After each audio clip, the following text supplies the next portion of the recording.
amigos, tudo bem? Estamos na primeira temporada do podcast Ecocardiografia e Cirurgia Cardíaca no Dia a Dia. Eu sou Bárbara Linhares Vrandesic, mineira, casada com cirurgião cardíaco, mãe de 3 crianças, Lara, Oliver e Mário. Sou cardiologista, ecocardiografista e ecografista vascular.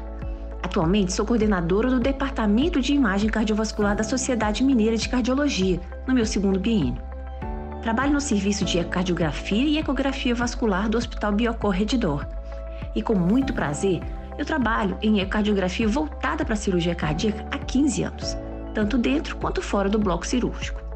E esse podcast é para você, ecocardiografista, que deseja aprender mais sobre o mundo da cirurgia cardíaca, para que seu exame seja mais fiel e completo. E para você, cirurgião, que deseja ampliar seus conhecimentos em ecocardiografia em sua análise de um laudo ecocardiográfico. Ou então para você, cardiologista e clínico, que busca um conhecimento mais amplo e profundo sobre o assunto. Você está no lugar certo. Ou seja, o nosso podcast será temático, com temas que serão apresentados, de um lado, por um ecocardiografista experiente e de outro, por um cirurgião cardíaco intervencionista. Assim, eu convidarei as referências nacionais nos assuntos para mostrarmos o que existe de mais valioso nessa conexão entre a ecocardiografia e a cirurgia cardíaca ou intervencionista. Então, vamos comigo nesse podcast fascinante?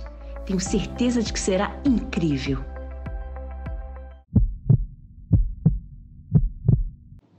Olá, amigos. Sejam bem-vindos ao nosso podcast. A nossa conversa de hoje vai tratar de uma doença degenerativa mixomatosa, de amplo espectro clínico, muito frequente na população em geral, a doença mixomatosa da válvula mitral, cuja principal característica é o deslocamento sistólico posterior dos folhetos da válvula mitral. Só que hoje será de uma maneira especial, com a visão do cirurgião.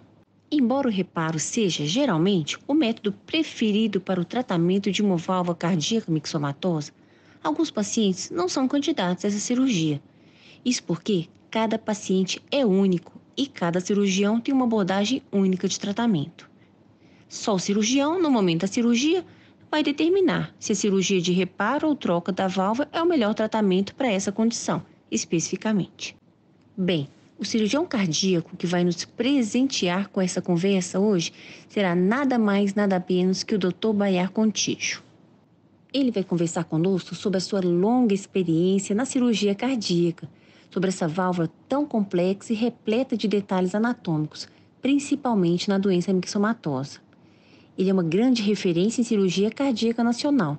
Um mestre para mim que me ensina durante a cirurgia sobre anatomia, detalhes cirúrgicos e, ao mesmo tempo, olha o eco e sabe exatamente como eu irei dar o diagnóstico no pré-operatório, ou seja, um cirurgião completo. Dr. Bayar é cirurgião cardíaco com ampla experiência em cirurgia congênita e adulto. Foi fellow do Texas Heart Institute, do famoso e inesquecível Dr. Denton Cooley. Foi professor adjunto do Departamento de Cirurgia da UFMG, é cirurgião cardíaco e vascular do Hospital Biocor desde a sua fundação, tendo dado aulas e participado em diversos congressos nacionais e internacionais. Dr. Bayar, muito obrigada por participar do nosso podcast e por nos trazer seus conhecimentos e experiência na área da cirurgia cardíaca de um jeito prático, preciso e tão complexo para nós. Olá, Bárbara. É com grande prazer que participo do seu podcast para discutirmos um assunto tão relevante, no qual a participação da ecocardiografia pode trazer tantas informações importantes para o cirurgião. Então vamos lá. Na aula anterior, a gente viu como o ecocardiografista descreve a morfologia da válvula mitral, o prolapso propriamente dito, e as suas repercussões hemodinâmicas. Agora eu quero saber de sua opinião. O que mais importa para você, como cirurgião, na descrição do eco? O que você quer ter no laudo do ecodoppler de qualquer ecocardiografista para a sua programação cirúrgica? Bárbara, é importante considerar que a válvula mitral é uma estrutura complexa e que cada um dos seus componentes está intimamente ligado à sua função. O ecocardiograma é essencial, pois permite o conhecimento preciso do funcionamento e da anatomia da válvula mitral, o que é fundamental para o planejamento cirúrgico. A análise funcional ou hemodinâmica é fundamental para se estabelecer a indicação cirúrgica, juntamente com a apresentação clínica do paciente. Com relação à anatomia valvar, são importantes as descrições relativas às características dos folhetos valvares, do aparelho subvalvar e os dados referentes ao anel valvar. As informações referentes aos folhetos são fundamentais. Elas devem expressar as suas características, tais como mobilidade, espessura, rigidez, prolapso, rotura e perfurações e também a área de coaptação de todos os dois folhetos. Como as bases do reparo valvar são muitos, orientadas pela classificação de Carpentier, na divisão dos folhetos em setores A1, A2, A3, P1, P2, P3 e as comissuras, é importante situar as alterações observadas em cada segmento especificamente. A extensão do acometimento, por exemplo, em doenças de Barlow, doença reumática, podem ser básicos na decisão dos procedimentos. Acredito que a dilatação anular deve ser reportada e graduada, pois poderá ser abordada ou não pela técnica cirúrgica. Também a calcificação do anel mitral deve ser descrita em sua intensidade e extensão.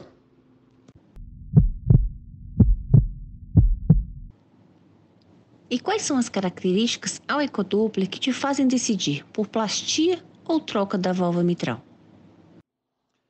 Então, a escolha entre a plástica ou plastia valvar ou a substituição da válvula mitral será guiada principalmente pela identificação do mecanismo responsável pela lesão valvar. Por exemplo, pacientes com deficiência fibroelástica geralmente se apresentam com lesões localizadas em determinado segmento, geralmente o P2, com o restante valvar muito próximo do normal e com leves dilatações do anel mitral, o que podem favorecer muito a plastia valvar.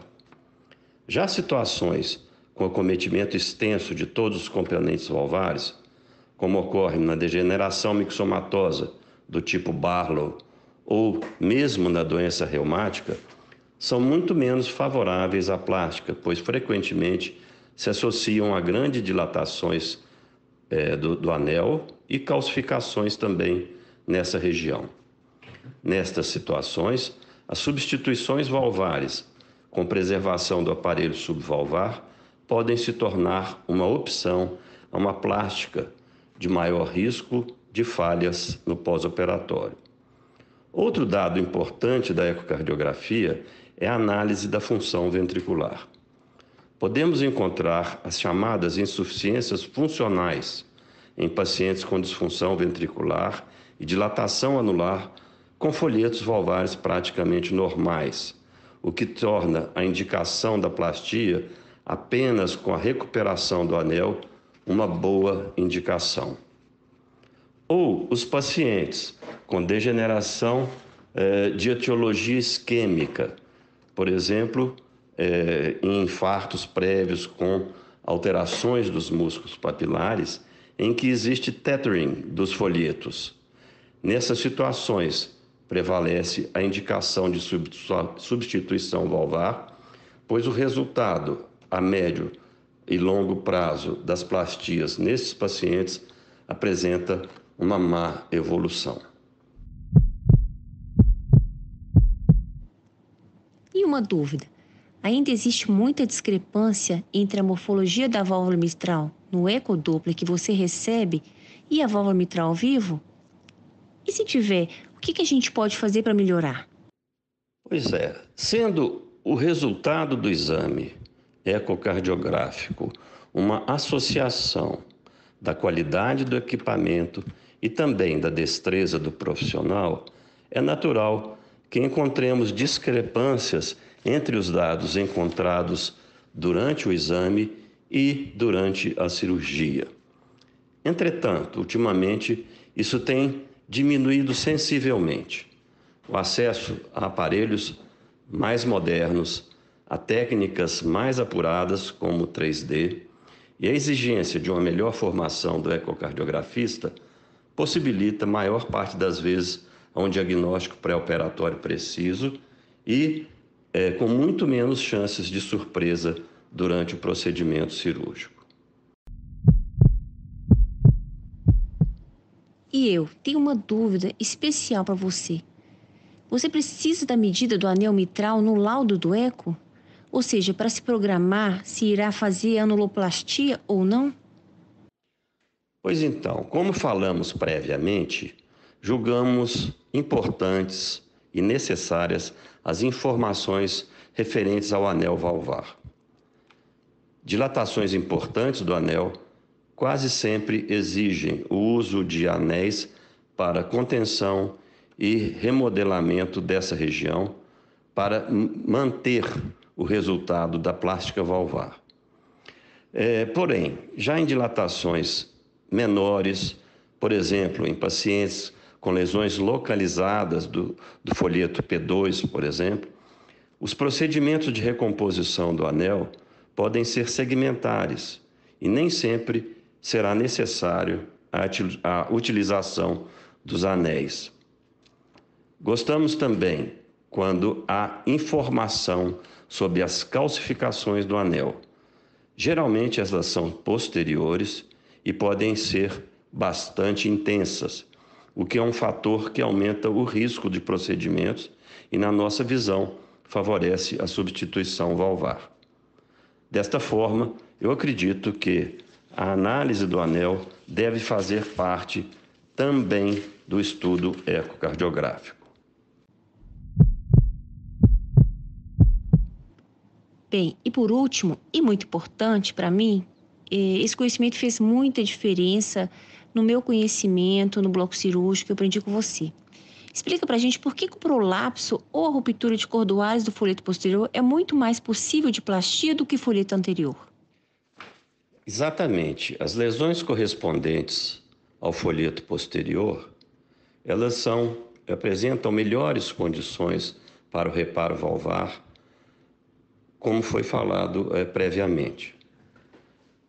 Anatomicamente, sabemos que o folheto posterior se insere sem uma estrutura fibrosa de sustentação, como é o folheto anterior. Portanto, havendo menos estrutura fibrosa e também ocupando praticamente 2/3 do anel mitral, existem melhores condições para o emprego das diversas técnicas cirúrgicas, tais como as ressecções quadrangulares, ressecções triangulares, o folding ou mesmo o sliding, ou deslizamento dos folhetos valvares. Obviamente, o folheto anterior também pode ser submetido à plástica, mas, felizmente, o acometimento primário do folheto anterior é menor do que do folheto posterior, onde obtemos melhores resultados.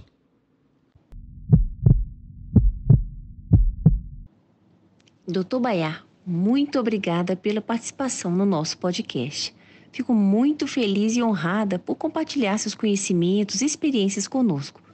Muito obrigada de coração. Bárbara, eu é que agradeço o seu convite para participar no seu podcast. Podemos compartilhar conhecimentos e experiências em assunto tão importante da cardiologia. Muito obrigado. E obrigada a todos pela companhia, pelos conhecimentos que nós adquirimos semanalmente por aqui, pela dedicação de cada um em fazer esse podcast ainda melhor a cada episódio. Na semana que vem teremos um novo assunto, pois o nosso objetivo aqui, nesse podcast, é a nossa união, eco e cirurgia e intervenção cardíacas, juntos para um objetivo comum, um resultado final de excelência para o nosso paciente. Muito obrigada e até semana que vem.